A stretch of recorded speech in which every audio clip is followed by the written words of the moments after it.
You did it today, or you will tonight. You sat down at a restaurant, got a check, did the math, added something close to 20%. Felt ordinary, felt American. It wasn't always. Less than 150 years ago, Americans treated the tip the way they might treat a stranger bowing and scraping at a country club. An aristocratic affectation, a leftover from European servitude, something to be embarrassed by, even ashamed of. America once tried to reject tipping as a symbol of class inequality. Then the country built a labor system that depends on it. The nation that called gratuity a cancer on democracy now runs a $42 billion annual transfer from customer to worker, much of it flowing to people earning a base wage of $2.13 an hour. Where are you watching from? And do you tip where you live? Tipping was not an American invention. It was an English one, and it began inside aristocratic households. When a guest departed a nobleman's estate, they would leave coins behind for the servants who had attended them. These payments were called vails, from an old French word meaning worth or valor. By the 17th century, the practice had moved out of private manors and into travelers' inns across England. And by the 19th century, it had become a routine feature of European hotels, rail carriages, and resort towns from Bath to Baden-Baden. The word itself is older than the legend. For decades, a folk etymology claimed that tip stood for to ensure promptitude, as if the practice had been invented by a Victorian acronym enthusiast. It hadn't. By the 18th century, tip was already English underworld slang, a verb meaning to give or to hand over. The acronym story was invented in 1909 by a British writer named Frederick Hackwood, and it has been passed along ever since. After the Civil War, wealthy Americans began crossing the Atlantic in numbers that hadn't been possible before. They saw tipping in grand hotels in Paris, in dining cars across France, in the restaurants of cities they visited. They came home and adopted the custom. Historians of the Gilded Age, including Carrie Seagrave, have argued that wealthy Americans took up tipping to display their worldliness, to mark themselves as people who had been abroad and returned. The custom spread through the new American luxury hotels of the 1870s and 1880s, the ones modeled on European palaces. A bellhop at the Waldorf carried your bag to your room, and the expectation was that you would hand him something before he left. A waiter in the dining room below expected a similar gesture at the end of the meal. The act was small. The message it carried was not. Tipping said, "I am not a working person. I am not someone who waits tables. I am a gentleman of leisure who has learned how to behave in the places I have been." Once tipping arrived, Americans who had not been to Europe reacted to it the way they often react to imported habits they find distasteful. They organized against it. The press led. In 1897, the New York Times editorialized against tipping, calling it a creeping and pestilential import that had no place in a republic, an editorial line that captured the broader press outrage of the era. Other papers piled on. Tipping was called a tax levied by servants on their employers, then passed to customers. It was called a quiet form of bribery that corrupted both the giver and the receiver. In 1904, a group in Georgia decided that editorials were not enough. They founded the Anti-Tipping Society of America. Within a few years, the society claimed roughly 100,000 members, each of whom signed a pledge to go a full year without tipping anyone. Branches appeared in other states. Members wore small pins to identify themselves. The movement was not fringe. It was the respectable middle of American life. The cause found its theorist in 1916, when a writer named William R. Scott published a book called The Itching Palm, subtitled A Study of the Habit of Tipping in America. Scott gave the movement its most quoted language. He called tipping a cancer in the breast of democracy. He called it democracy's mortal foe. He wrote that every tip given in the United States is a blow at our experiment in democracy. The book had chapters on the economics of tipping, the ethics of tipping, laws against tipping, and a section simply titled Flunkyism in America. The list of Americans who agreed with Scott was striking. Mark Twain refused to tip a cab driver and was congratulated by the Chicago Times-Herald in 1901 for deserving greater gratitude from the public than for anything he had ever written. Andrew Carnegie refused. John D. Rockefeller refused. Ralph Waldo Emerson confessed that he sometimes paid the dollar anyway, then called it a wicked dollar. Samuel Gompers, the president of the American Federation of Labor, joined the cause. Between 1909 and 1917, 7 states passed laws restricting or banning tipping. Washington was first in 1909. Mississippi followed in 1912, Arkansas in 1913, then Iowa, South Carolina, and Tennessee by 1915. Georgia followed in 1917. By any reasonable measure, the anti-tipping movement had won. The newspapers had turned. The moral authorities had lined up. The laws were on the books. The thing was supposed to die. It didn't die. It moved. The reason it moved had very little to do with customers, and almost everything to do with employers, especially in the industries that depended on black labor after emancipation. The Pullman Railroad Company, the Grand Hotels, the restaurants of the late 19th century.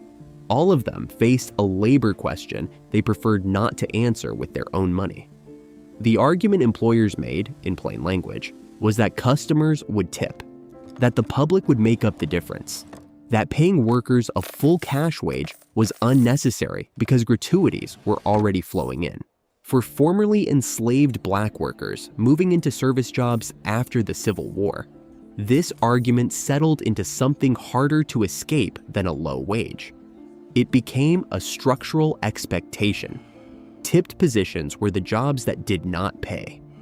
The Pullman Palace Car Company was the most visible example. Porters on the sleeping cars that crossed the country were almost entirely black men, and they were paid almost entirely through the tips passengers handed them at the end of a journey. The arrangement suited the company perfectly. The cost of labor was off the books, paid by the customer, and the company could claim it had nothing to do with how its workers actually lived. The Union A. Philip Randolph, founded in 1925, fought for years against a tipping structure that kept porter wages artificially low. Saru Jayaraman, who directs One Fair Wage, formerly Restaurant Opportunities Centers United, and is a senior researcher at the University of California, Berkeley, has described the shift in plain terms. It is the legacy of slavery, she has written, that turned the tip in the United States from a bonus on top of a wage into a wage itself. The custom that wealthy Americans had imported to feel worldly had become a way for employers to transfer the cost of labor onto the customer and onto the worker. The shift was quiet because no one announced it. No legislator stood up and said, "We are abolishing the anti-tipping laws." The transformation happened through accumulation. State by state, the laws were repealed or quietly ignored. By 1926, none of them remained on the books. The New York Times had stopped calling the practice a creeping pestilence. William Scott's book was out of print. The original Fair Labor Standards Act of 1938 created the federal minimum wage without addressing tips. It was not until amendments to the law in 1966 that Congress added a tip credit, allowing employers to pay tipped workers a lower cash wage on the assumption that gratuities would close the gap. The legislative intent, on the record, was to protect an existing arrangement rather than invent one.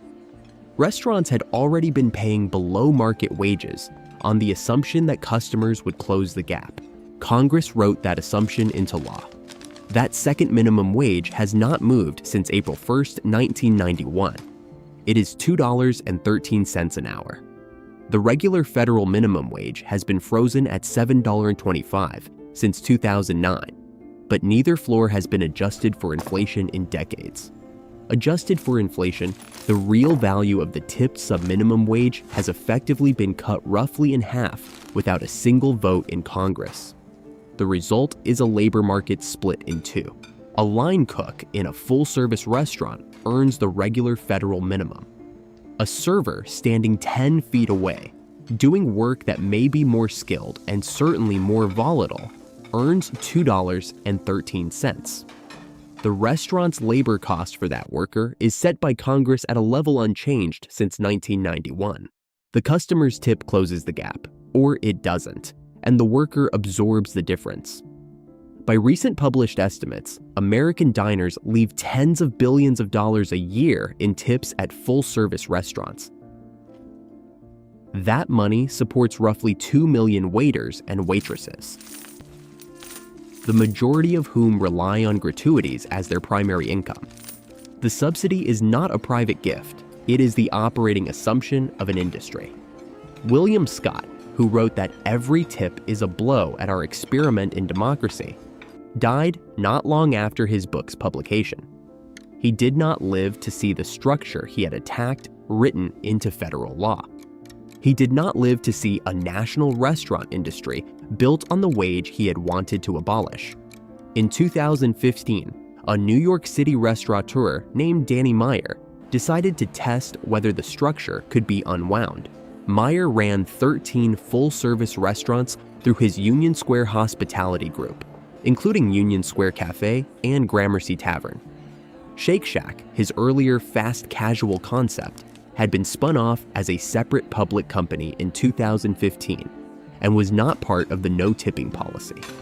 He eliminated tipping across his full-service restaurants, raised menu prices, and redistributed the difference to his kitchen and service staff as higher hourly wages. The press treated it as a referendum on the American tipping system. 5 years later, in 2020, Meyer reversed the policy. The reasons cited were operational and included pandemic pressures, but the reversal told its own story. A single operator could not outbid 100 years of labor structure, customer habit, and federal wage floor. One can imagine, without inventing the words, how the men who founded the Anti-Tipping Society of America in 1904 would have read the present. They had wanted to abolish a habit. They ended up watching the habit become an industry. They wanted to protect a republic from a foreign affectation.